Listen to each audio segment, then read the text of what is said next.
दोस्तों जय हिंद। आज बात उस शख्स की करेंगे जिसकी बातें सुनते ही दुनिया को लगता है कि अब कुछ तो बड़ा होने वाला है और फिर वाकई में कुछ बहुत बड़ा हो जाता है। पर शांति नहीं होती, बमबारी होती है। जी हाँ, आपने बिल्कुल सही समझा। हम आज बात करने वाले हैं अमेरिका के राष्ट्रपति मिस्टर डोनाल्ड ट्रंप। अब ट्रंप साहब का स्टाइल ही निराला है। ट्वीट करते हैं कि ईरान और इजराइल में पूर्ण युद्ध विराम घोषित हो गया और अगले ही पल धमाके हो जाते हैं। मिसाइलें गिर जाती हैं और सीधा स्काई लाइन जलता हुआ तेहरान। मतलब कि ट्रंप ने शांति का ऐलान किया और तेहरान थर्रा उठा। कहीं ये सीज फायर शब्द को उन्होंने कोई दूसरा मतलब तो नहीं दे दिया? जैसे सीज का मतलब होता है लूट लेना और फायर का मतलब होता है आग लगा दो। अब देखिए कि 12 दिन तक चले इस युद्ध के बाद ट्रंप ने दुनिया को बताया कि अब सब खत्म हो गया है, मगर उसी समय ईरान की मिसाइलें बेरसेवा में घरों को तबाह कर रही थी। वहाँ के नागरिक रो रहे थे, गाड़ियाँ जल रही थी और अस्पतालों में भगदड़ मची हुई थी। पर ट्रंप को क्या? वो प्रेस कॉन्फ्रेंस में मुस्कुरा कर कहते हैं कि वी अचीव्ड द पीस।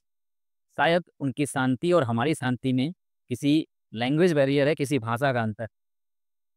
अब इजराइल की तरफ चलते हैं और प्रधानमंत्री नेतन्याहू बयान देते हैं कि हमने अपने युद्ध लक्ष्य पूरे कर लिए, इसलिए सीज फायर स्वीकार कर रहे हैं। मतलब जैसे कह रहे हों कि अब हम थक गए हैं, बाकी तुम निपट लो। ईरान साफ कहता है कि हम सीज फायर नहीं मानते, हमें इजराइल की नीयत पर भरोसा ही नहीं है।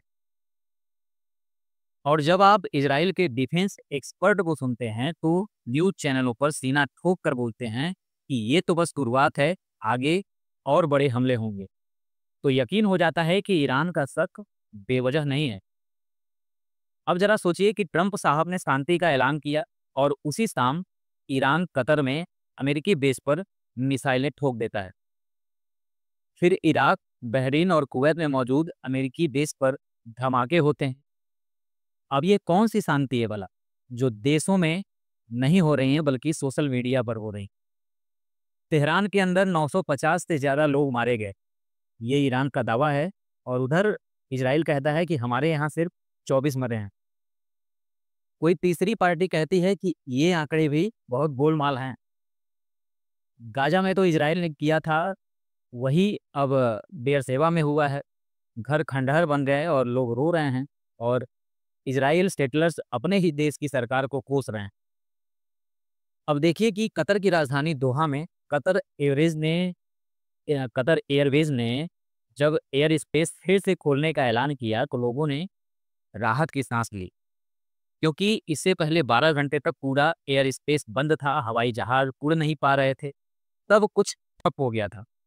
अब ट्रंप साहब, अगर आप इसे शांति कहते हैं तो अगली बार किसी शादी में डीजे बंद करने को भी युद्ध विराम कह दीजिएगा, कोई दिक्कत की बात नहीं। कतर जो ईरान का दोस्त रहा है, उसके ऊपर हमला करने का क्या तुक बनता है? अब सवाल ये है कि अगर ट्रंप को खुद उनकी ही सरकार सीरियसली नहीं लेती तो दुनिया क्यों ले? शायद ये सब देखकर ही गीता का कर्म सिद्धांत याद आता है, जो जैसा करेगा वैसा ही पाएगा। तो अगर कोई शांति के नाम पर ड्रामा करेगा, बमों की आवाज में उसका भाषण गुम हो ही जाएगा। अब डोनाल्ड ट्रंप का ये पीस का जो मिशन चल रहा है, दरअसल एक पीसलेस मिशन है, जहां शांति सिर्फ पोस्टर पर थी लेकिन ग्राउंड पे नहीं थी। अब बस यही दुआ है कि ट्रंप को और बाकी दुनिया को कुछ सद्बुद्धि मिले, ताकि अगली बार शांति की जगह शांति ही हो और ये बेफिजूल का ड्रामा ना हो। तो चैनल को सब्सक्राइब कर दीजिएगा जाते जाते और हमारा धन्यवाद स्वीकार करिए। जय हिंद, वंदे मातरम।